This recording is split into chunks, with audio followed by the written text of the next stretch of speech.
정말 끔찍합니다. 염색약 때문에 60세 이상 한국인들이 노화가 빨라지고 머리카락이 정상보다 3배나 많이 빠지고 있습니다. 저는 의사지만 피부과 의사는 아닙니다. 저는 머리카락과 두피와는 전혀 관련 없는 분야에서 일합니다. 하지만 지난 1년 넘게 저는 초보자처럼 연구에 몰두해야만 했습니다. 단지 제 배우자, 올해 62세인 아내가 충격을 받았고 지금도 그 일을 기억하고 있기 때문입니다. 그날 우리 부부는 집 근처 슈퍼마켓에 갔습니다. 한 무리의 학생들이 과일 코너 옆에서 숙제 이야기를 하고 있었습니다. 아내가 다가가자 한 학생이 뒤돌아 피하며 무의식적으로 할머니 먼저 지나가세요 라고 말했습니다. 아내는 잠시 멈춰 서 얼굴이 붉어졌고 저는 멍하니 서 있었습니다. 우리는 집에 돌아올 때까지 아무 말도 하지 않았습니다. 그날 밤 저는 아내가 거울 앞에 오래 서 있는 것을 보았습니다. 아내는 화장도 하지 않았고 웃지도 않았으며 단지 머리카락 뿔이 바로 옆에 난 흰머리를 뚫어지게 바라보고 있었습니다. 아무리 염색을 해도 가릴 수 없는 부분이었습니다. 흰머리는 너무 빨리 자라서 염색한 지 일주일 만에 뿌리가 하얗게 드러났습니다. 염색약 색은 들쭉날쭉했고 검은색과 흰색이 섞여 아내를 더 위축되게 했습니다. 하지만 다시 염색을 하면 비극이 시작되었습니다. 두피가 화상 입은 것처럼 붉게 달아올랐습니다. 한 번은 3일 동안 따가운 부위가 생기기도 했습니다. 머리카락은 한 줌씩 빠졌고 감고 나면 손에 머리카락이 가득 붙었습니다. 아내는 저에게 숨겼지만 저는 여전히 머리카락이 배수구망에 걸린 모습을 보았습니다. 두피는 점점 약해지고 얇아지고 민감해졌지만 뿌리는 여전히 새하얗게 자랐습니다. 두피 붉기가 조금 줄어들면 다시 염색을 해야 했습니다. 몇 달 동안 우리는 흰머리, 염색, 탈모, 다시 흰머리의 반복을 계속했습니다. 어느 날 밤 아내가 저에게 잊을 수 없는 질문을 했습니다. 여보, 이걸 벗어날 방법이 있을까? 아니면 나이가 들면 그냥 받아들여야 하는 걸까?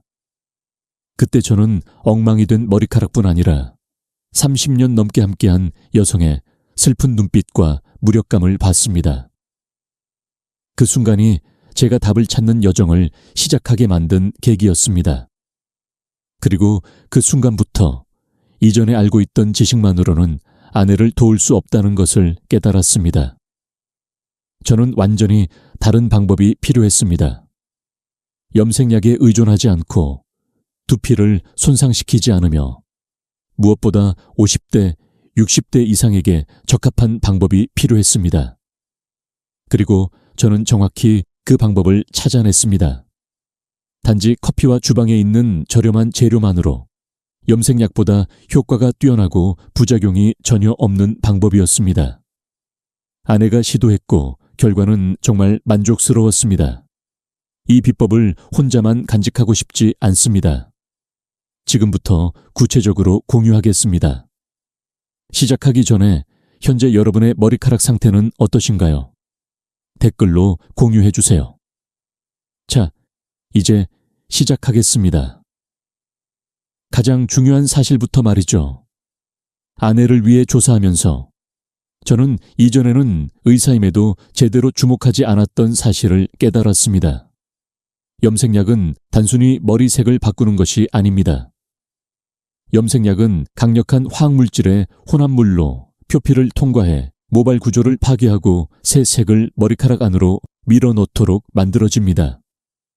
이를 위해 염색약은 모발을 열어주는 성분을 사용하고 두피에 직접 작용합니다.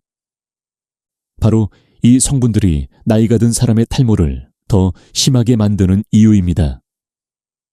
대부분의 염색약에는 60세 이상이라면 반드시 주의해야 할 3가지 성분이 있습니다. PPD는 색을 오래 유지하지만 두피에서 강한 산화 반응을 일으켜 자연 보호율을 파괴합니다. 암모니아는 머리카락의 큐티클을 강제로 벌려 머리카락을 약하게 하고 건조하며 쉽게 부러지게 합니다.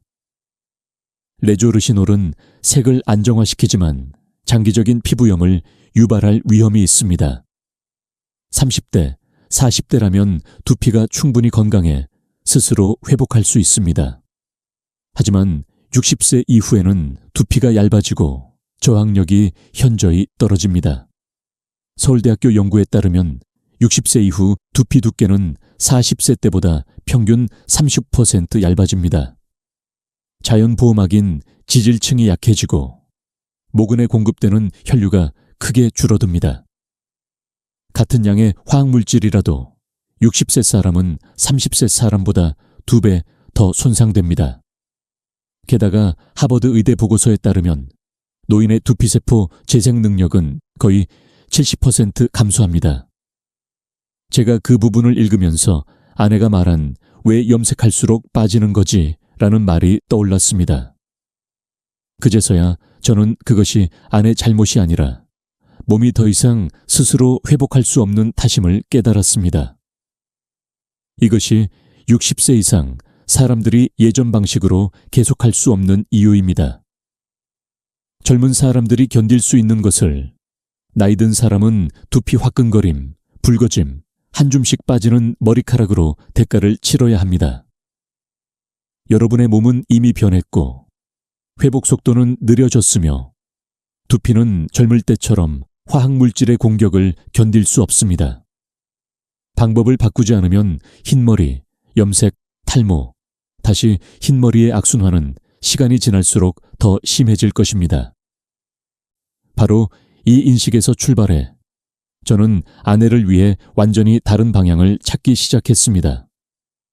화학 염색약에 의존하지 않고 손상을 주지 않으며 무엇보다 50대, 60대 이후 몸이 실제로 필요로 하는 것에 맞춘 방법입니다.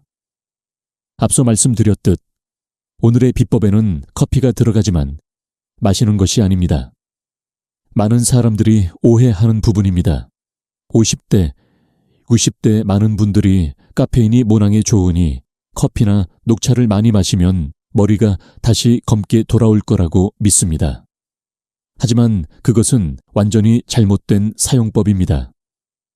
마실 경우 카페인은 소화기관으로 들어가 전신으로 퍼집니다. 두피는 심장에서 가장 먼 곳이어서 극히 소량만 도달합니다. 존스 홉킨스 대학 보고서에 따르면 55세 이후 두피로 가는 혈류가 크게 감소한다고 합니다. 즉, 아무리 커피를 많이 마셔도 카페인은 모근에 거의 도달하지 못합니다. 게다가 카페인은 이뇨작용을 일으켜 체내 철분과 칼슘을 더 배출하게 만들고 이 두 가지는 머리카락에 꼭 필요한 영양소입니다. 제가 모든 것을 연결하려고 고민하던 중 생화학 분야에 종사하는 사촌 아저씨가 한 말이 떠올랐습니다. 한번 차를 마시며 아저씨가 말씀하시길 커피는 모근에 직접 바를 때만 강력하지. 마시는 것은 희석된 약을 마시는 것과 다를 게 없어. 이 말로 저는 한 가지 단순한 사실을 이해했습니다. 지금까지 우리가 카페인을 사용하는 방법이 완전히 잘못되었다는 것입니다. 핵심은 여기 있습니다. 카페인은 모낭에 직접 닿을 때만 진정한 효과를 발휘합니다. 두피에 바르면 카페인은 바로 모발을 만드는 곳으로 들어가 세포를 활성화하고 목은 약화를 줄이며 탈모를 억제하는 데 도움을 줍니다. 독일 프라이부르크 대학 연구에서도 확인되었듯 모낭은 카페인을 외용으로 바르면 매우 빠르게 반응합니다. 그러나 카페인을 섭취하면 머리카락에는 거의 효과가 없습니다. 이 사실을 깨닫는 순간 모든 퍼즐이 맞춰지기 시작했습니다. 왜 아내에게 커피를 마셔도 효과가 없었을까? 카페인이 모근에 한 번도 닿지 않았기 때문입니다. 왜 두피에 바르는 방법은 효과가 있었을까? 이 나이대의 두피는 혈액순환에만 의존하는 대신 직접적인 자극이 필요하기 때문입니다. 하지만 커피만으로는 충분하지 않습니다. 저는 독일, 인도, 일본, 그리고 서울대학교의 연구 논문을 하나씩 읽었습니다. 동시에 아내의 가늘고 약한 머리카락에 조심스럽게 한 단계씩 직접 실험했습니다. 그리고 마침내 제가 3가지 기적이라고 부르는 3가지를 찾아냈습니다. 바로 이것들이 아내의 머리카락을 살린 방법의 핵심이었습니다. 첫 번째 기적은 인도의 헤어케어 방식에서 나왔습니다. 인도 사람들은 항상 풍성하고 검고 건강한 머리카락으로 유명합니다. 그들은 2000년이 넘는 전통적인 두피 관리법을 가지고 있으며 문헌에 계속 등장하는 이름은 로즈마리였습니다. 저는 로즈마리가 단순한 요리용 향신료라고 생각했지만 연구할수록 옛사람들이 과학보다 훨씬 앞서 있었다는 것을 깨달았습니다. 테헤란 대학 연구진이 로즈마리를 분석했을 때 2가지 강력한 성분인 카르노솔, 차노솔과 로즈마린산, 롬마리닉 애시드이 들어있음이 발견되었습니다. 이 2 성분은 항산화 방패처럼 작용하며 모낭 주변 염증을 줄이고 세포 에너지를 활성화합니다. 쉽게 말해 모낭이 작은 램프라면 로즈마리는 전등 스위치를 켜는 손가락과 같습니다. 나이가 들면 우리 모낭은 과학적으로 장기 휴면 상태에 들어갑니다. 죽지는 않았지만 새 머리카락 생산이 거의 멈출 정도로 약해집니다. 이 때문에 60세 이후에는 흰머리가 빠르게 자라지만 검은 머리는 점점 드뭅니다. 로즈마리는 혈류를 개선하고 염증을 줄여 이 휴면 모낭을 깨우는 데 도움을 줍니다. 제가 아내에게 진하게 달인 로즈마리 물을 처음 사용하게 했을 때 큰 기대는 하지 않았습니다. 하지만 단 2주 동안 꾸준히 뿌리자 두피 붉음이 사라지고 이마 가까이 드문드문한 부분에 작은 모발이 돋기 시작했습니다. 2번째 기적은 제가 예상치 못한 것, 바로 달걀 노른자에서 나왔습니다. 한번 생화학 분야에서 일하는 사촌 아저씨와 밥을 먹으면서 제가 카페인이 두피에 잘 흡착되려면 다리 역할이 필요하다고 이야기했습니다. 아저씨는 듣고 그냥 어깨를 으쓱하며 아주 가볍게 말했습니다. 네가 찾는 건 레시틴이구나. 달걀 노른자에 이미 들어있어. 이 한마디가 새로운 시각을 열어주었습니다. 레시틴은 기름과 물을 결합하게 도와주는 물질로 이를 루화라고 합니다. 머리카락에는 레시틴이 길잡이 역할을 합니다. 카페인과 다른 영양소가 두피의 자연 유층을 통과하기 어려울 때 레시틴이 그것들이 쉽게 스며들도록 도와줍니다. 간단히 비유하면 두피가 매끄러운 문이라면 레시틴은 문을 살짝 밀어 영양소가 들어갈 수 있게 돕는 손과 같습니다. 또한 레시틴에는 다량의 인지질, 포스폴리피드이 들어있어 사람 세포막과 거의 동일합니다. 이 덕분에 모발 표피를 영양하고 커피로 염색한 후 머리카락이 더욱 윤기 있고 탄탄해집니다. 제가 커피에 달걀 노른자와 약간의 오일을 섞어보니 혼합물이 물처럼 묽지 않고 크림처럼 부드럽게 되었습니다. 바로 이 크림 상태가 머리카락에 잘 달라붙어 제가 찾던 2번째 연결고리임을 바로 깨달았습니다. 3번째 기적은 우연히 찾아왔고 이 부분이야말로 전체 방법을 완성하게 한 퍼즐 조각입니다. 연구 과정에서 저는 한 가지를 깨달았습니다. 로즈마리는 두피를 건강하게 하고 레시틴은 영양소를 깊숙이 스며들게 하지만 커피색이 제가 원하는 만큼 단단히 머리카락에 붙지 않는다는 점입니다. 60세 이후 약해진 두피를 보호하고 색소가 머리카락 위에 안정적으로 머물게 하는 무언가가 필요했습니다. 일본 피부과 학회 자료와 독일 일부 연구를 읽다가 피마자유 캐톨 오일라는 단어를 발견했습니다. 아마 많은 분들이 예전 머리카락 관리 팁에서 들어본 적이 있을 겁니다. 제가 주목한 이유는 단순히 피마 자유가 수백 년 전부터 머리카락에 사용됐기 때문이 아니라 화학 구조 때문이었습니다. 피마 자유에는 90%에 달하는 희귀 지방산인 리시놀레산, 에이셟 리치놀레이셟이 들어 있습니다. 흥미로운 점은 이 지방산이 자연적인 진통 진정 효과를 가지고 있다는 것입니다. 두피에 바르면 피부 반응을 완화하는 완충층 역할을 합니다. 이것이 과거 인도 여성이나 중동 여성들이 머리를 감고 풍성하게 가꾸기 위해 피마 자유를 사용한 이유입니다. 머리카락을 키우면서 두피를 건조하거나 따갑게 하지 않기 때문입니다. 하지만 제가 가장 놀란 점은 피마 자유의 점도였습니다. 손에 한 방울 떨어뜨리면 마치 부드러운 접착제처럼 늘어납니다. 저는 이를 기계의 고무 패킹처럼 비유하곤 했습니다. 물이나 공기가 새지 않게 막아주는 역할이죠. 머리카락에 사용하면 피마 자유가 자연 보호막을 만들어줍니다. 쉽게 씻겨 내려가는 커피도 이 보호막 덕분에 머리카락에 잘 붙고 즉시 씻겨 내려가지 않습니다. 독일 자료에서는 피마 자유를 오클루시브 오일이라고 부르는데 이는 식물성 오일 중 가장 강력한 보호 장벽 역할을 하는 오일이라는 뜻입니다.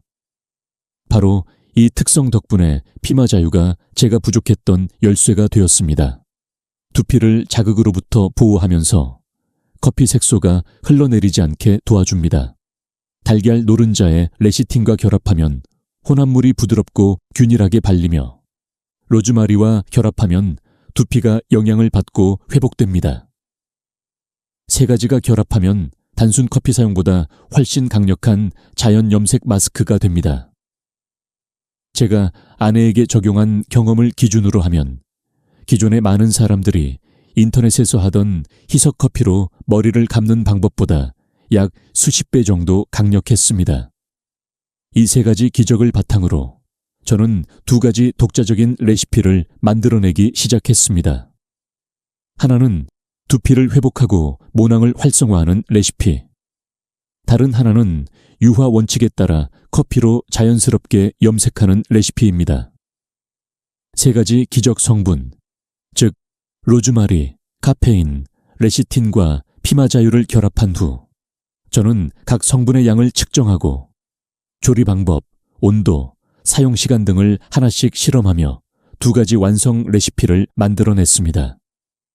하나는 두피를 회복하고 모낭을 깨우는 레시피.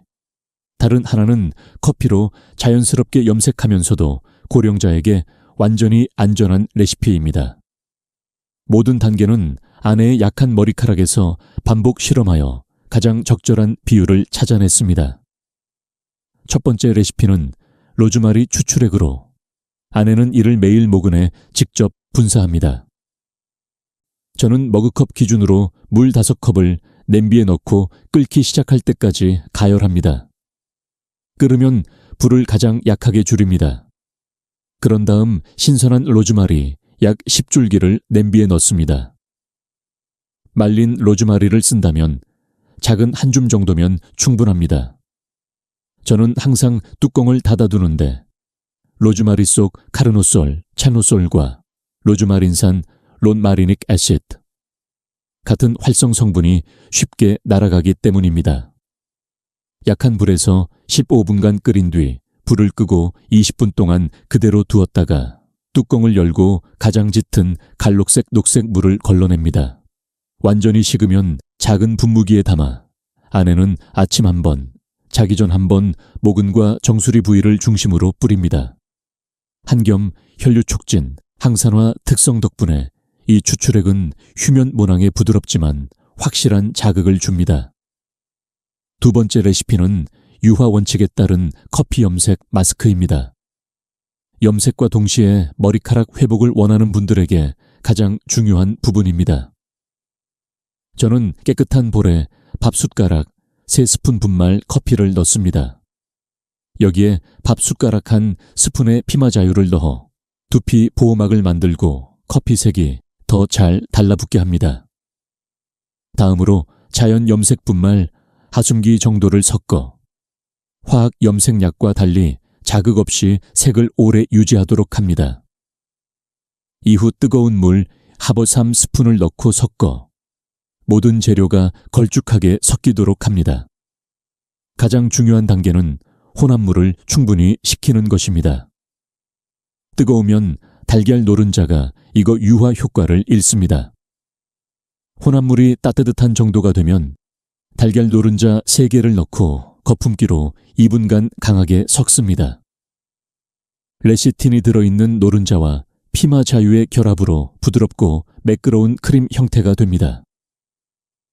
마요네즈와 비슷하지만 훨씬 진하고 고운 질감입니다. 머리에 바르면 혼합물이 잘 달라붙어 목으로 흘러내리지 않고 베개에 떨어지지도 않습니다. 덕분에 커피 색소가 모발 표피에 충분히 흡수되어 한 번만 씻어도 쉽게 지워지지 않습니다. 단순히 커피를 희석해 머리에 붓는 방법으로는 결코 얻을 수 없는 효과입니다. 로즈마리 추출액과 유화 커피 마스크가 준비되었지만 저는 아직 완성해야 할 마지막 연결고리가 필요하다고 느꼈습니다. 50, 60대 이후 두피는 얇고 쉽게 자극을 받습니다. 커피, 달걀, 피마자유 혼합물은 화학 염색약보다 훨씬 부드럽지만 저는 아내가 두피가 따갑거나 건조해지지 않고 염색할 수 있도록 특별 보호층을 더 만들고 싶었습니다. 이렇게 해서 탄생한 것이 세 번째 레시피, 순수 피마자유를 이용한 두피 보호 레시피입니다. 피마자유의 구조를 관찰하면서 저는 높은 점도가 생체막처럼 작용할 수 있다는 것을 깨달았습니다. 가장 민감한 두피 부위, 특히 모발 경계선, 귀 뒤, 정수리 부위에 먼저 바르면 피마자유가 표면의 젤처럼 얇은 막을 형성하여 마치 부드러운 고무층을 바른 것처럼 두피를 강한 혼합물로부터 보호합니다. 아내는 원래 두피가 쉽게 붉어지는 편이라 염색약만 닿아도 따가웠습니다. 하지만 피마자유를 외투처럼 바르자 더 이상 뜨겁거나 따끔거리지 않았습니다. 일본 피부과 학회에서 기록했듯 피마자유는 리시놀레산 함량이 높아 대부분 식물성 오일보다 피부 진정 효과가 뛰어납니다. 사용법은 매우 간단합니다.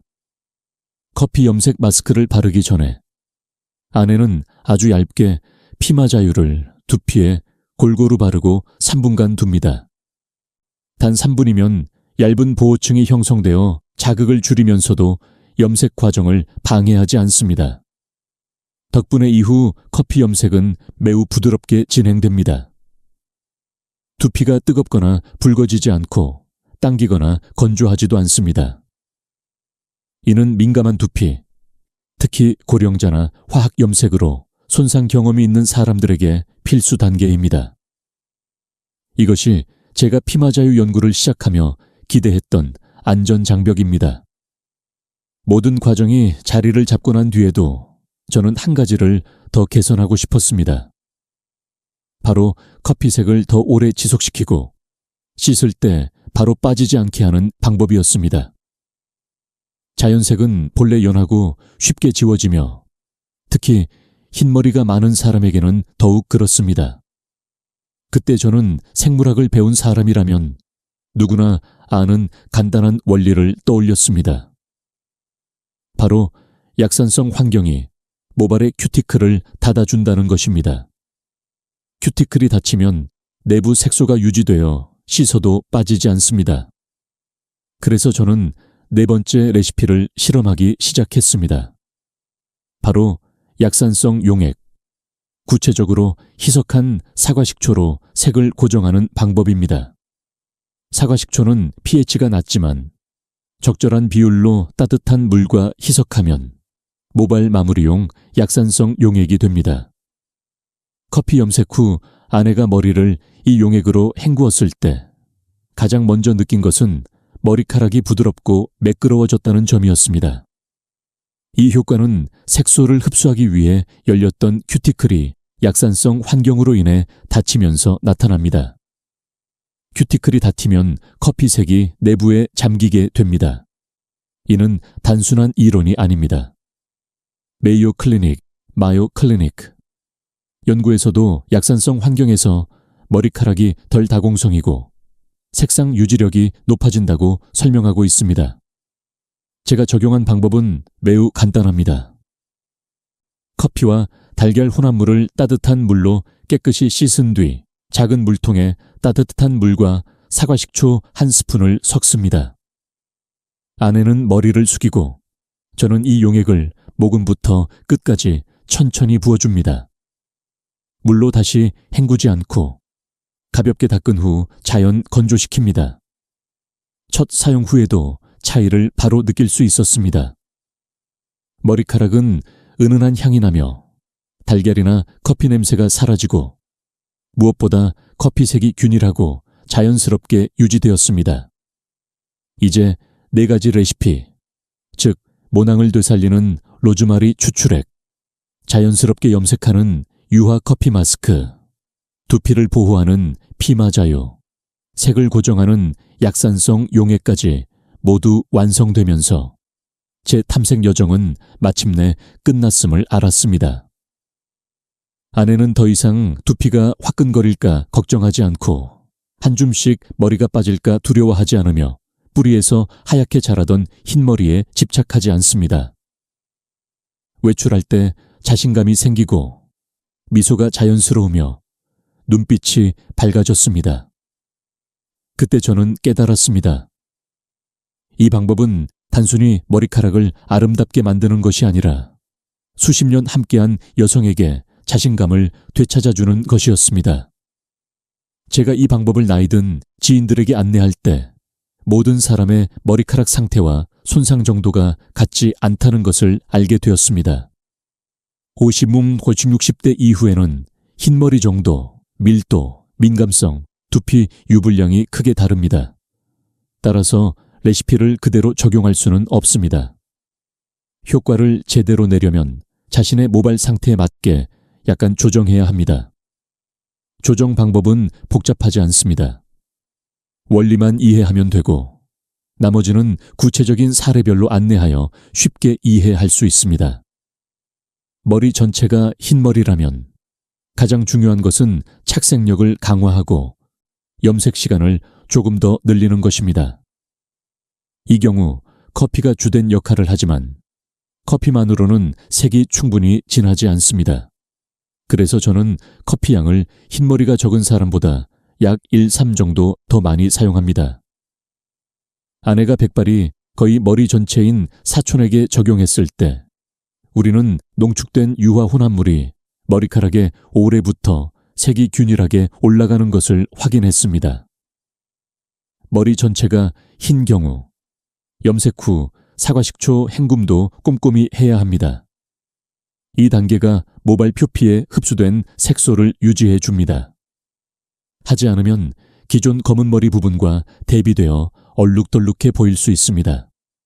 얼룩덜룩한 흰머리라면 특히 이마와 관자놀이가 많이 흰 경우 뒤쪽은 여전히 검다면 더 섬세하게 해야 합니다.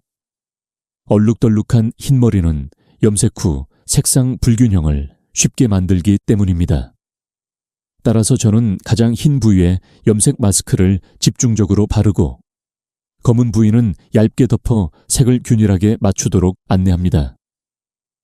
이 경우 로즈마리가 매우 중요합니다. 로즈마리는 흰머리가 많은 부위를 잘 영양 공급하여 새로 자라는 머리카락이 자연스럽게 어두운 색을 띠도록 돕습니다. 얼룩덜룩한 흰머리에는 진하기보다는 색의 균일성이 가장 중요합니다. 만약 정수리 부위가 많이 듬성듬성하다면 이는 60세 이후 사람들에게 매우 흔한 현상이며 이 경우 로즈마리 추출액이 과정의 중심이 되어야 합니다. 정수리가 숱이 적은 사람은 흰머리가 많은 사람처럼 색이 부족한 것이 아니라 머리카락의 굵기와 목은 밀도가 부족합니다. 로즈마리는 모낭을 깨우는 역할을 하고 직접 바르는 카페인은 세포 분열 속도를 높이는 데 도움을 줍니다. 저는 항상 정수리가 듬성듬성한 사람에게는 아침과 저녁 하루 2번 로즈마리를 꾸준히 분사하도록 권장합니다. 아내의 경우 정수리에서 가장 숱이 적었던 부위가 3주 후 가장 눈에 띄게 개선되었습니다. 머리카락이 더 촘촘하게 자라면 커피 마스크가 색을 균일하게 만들고 모발을 건강하게 보이도록 하는 효과를 발휘합니다. 두피가 민감한 분이라면 강한 샴푸만 써도 붉어지고 가볍게 긁어도 따갑다면 피마 자유를 일반인보다 더 많이 사용해야 합니다. 이 경우 염색 전 두피 보호를 우선해야 합니다. 저는 항상 커피 마스크를 사용하기 전에 두피 전체에 얇게 피마 자유를 바르도록 안내합니다. 2층은 부드러운 외투와 같아서 카페인이나 달걀 단백질로 인한 자극을 줄여줍니다. 민감한 사람도 로즈마리를 사용할 수 있지만 끓일 때 생강의 양은 줄이는 것이 좋습니다. 생강에서 나오는 열기가 따끔거림을 유발할 수 있기 때문입니다. 저는 이러한 방법을 머리카락이 매우 민감한 사촌에게 적용했고 그녀는 커피 염색 후에도 예전처럼 붉거나 따갑지 않았습니다. 머리카락이 너무 건조하거나 너무 기름지다면 조정 방법은 다릅니다. 건조한 머리는 큐티클이 많이 열려있고 부러지기 쉽고 수분이 부족합니다. 따라서 유화커피 혼합물에 약간의 피마 자유나 호호바 오일을 추가해 부드러움을 높여야 합니다.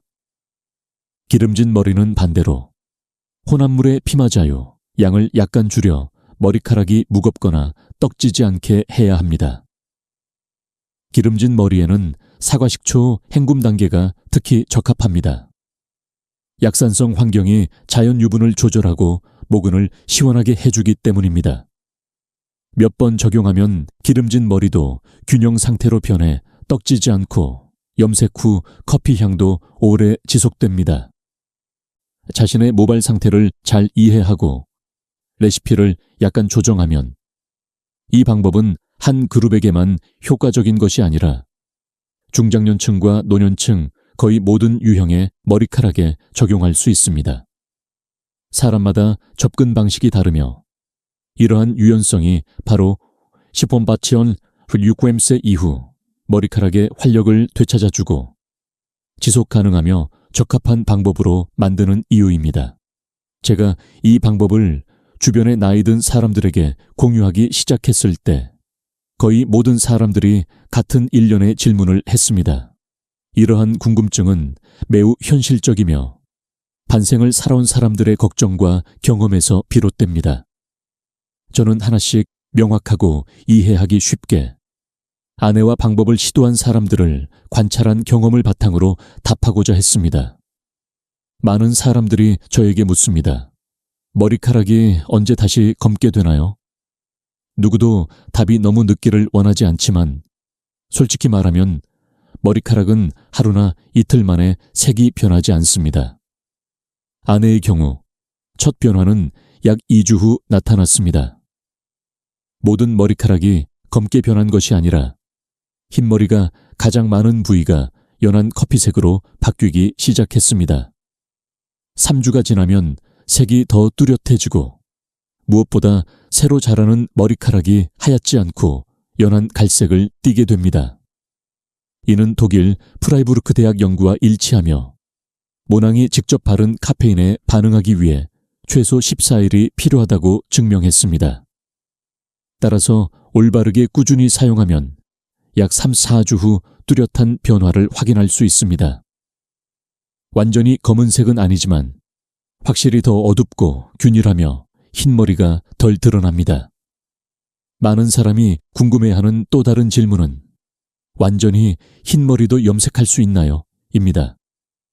저는 한 사촌을 대상으로 실험했는데 그의 머리카락 중 약 90%가 흰머리였습니다. 흰머리는 자연 성분으로 염색하기 어려운데 머리카락이 거의 모든 색소를 잃었기 때문입니다. 그러나 커피유와 혼합물과 피마자유를 결합하면 단순 커피보다 훨씬 잘 붙습니다. 완전히 흰머리 위에서는 색이 스모키 브라운이나 차가운 갈색 형태로 나타납니다. 너무 진하지는 않지만 자연스럽고 예전처럼 밝은 흰색이 사라집니다. 장기적으로 유지하면 색이 점차 쌓여 더 균일해집니다. 완전히 흰머리는 화학 염색약처럼 검게 만들 수는 없지만 자연스러운 커피 갈색은 젊어 보이고 편안한 느낌을 주며 두피에도 해롭지 않습니다. 또 다른 자주 나오는 질문은 두피에 비듬이 있어도 사용할 수 있나요? 입니다. 비듬은 두피 건조 또는 가벼운 두피 곰팡이를 나타내는 신호입니다. 이 두 경우 모두 로즈마리는 한겹 및 항균 특성 덕분에 매우 적합한 선택입니다. 두피가 너무 건조하면 염색 혼합물 속 피마자유가 수분을 유지하고 비듬 각질을 진정시키는 데 도움을 줍니다. 그러나 두피 곰팡이가 심하고 붉고 가렵고 큰 각질이 일어나는 경우에는 먼저 곰팡이 치료를 한 뒤 염색을 해야 합니다. 일반적인 비듬이라면 이 방법을 충분히 사용할 수 있으며 로즈마리 덕분에 빠르게 개선되기도 합니다. 저는 나이 든 분들이 종종 걱정이 많다는 것을 느꼈습니다. 이는 지식이 부족해서가 아니라 이미 충분히 많은 실망을 겪었기 때문에 더욱 신중한 것입니다. 이러한 질문들은 올바른 관심을 보여주는 것이며 제가 믿기로는 메커니즘을 이해하고 한계를 알고 무엇보다 자신의 모발 상태에 맞게 사용하면 이 방법을 완전히 안심하고 사용할 수 있습니다. 60세 이후의 머리카락은 20, 30대처럼 빠르게 반응하지 않지만 올바르게 자극하면 충분히 회복할 수 있습니다. 아내의 변화가 뚜렷해지자 저는 한 사례에만 머물고 싶지 않았습니다. 이 방법이 나이 든 사람들에게 진짜 적합한지 아니면 단순한 우연인지 확인하고 싶었습니다. 그래서 제 건강 상태를 잘 알고 제 조언을 신뢰하는 몇몇 친한 환자들에게 시도해 보았습니다. 첫 번째는 72세의 박 씨입니다. 머리카락은 거의 전체가 흰색이었고 수십 년 동안 화학 염색을 해왔으며 두피가 매우 약해 약을 바르기만 해도 즉시 붉고 따가웠습니다. 그러나 매일 로즈마리를 사용하고 주 1회 커피 마스크를 한 결과 단 2주 만에 자극이 사라지고 앞머리 부분이 연한 갈색으로 변하기 시작했습니다. 3주째는 온통 흰 머리가 자연스러운 연한 커피색으로 변해 훨씬 젊어 보였습니다. 두 번째는 68세 최 씨입니다. 수년간 정수리 부분 머리카락이 많이 빠져 외출 시 항상 모자를 써야 했습니다. 저는 그녀에게 하루 2번 로즈마리를 집중적으로 분사하도록 안내했습니다. 일주일 후 머리카락 빠짐이 절반으로 줄었고 2주째는 정수리 빈 부위에 새 머리카락이 자라기 시작했습니다. 4주째는 정수리 부분이 확연히 풍성해졌습니다. 그녀는 수년 만에 처음으로 두피가 보이지 않아요 라고 말했습니다. 세 번째는 95세 이 씨입니다. 흰머리가 듬성듬성, 특히 관자놀이에 많았습니다.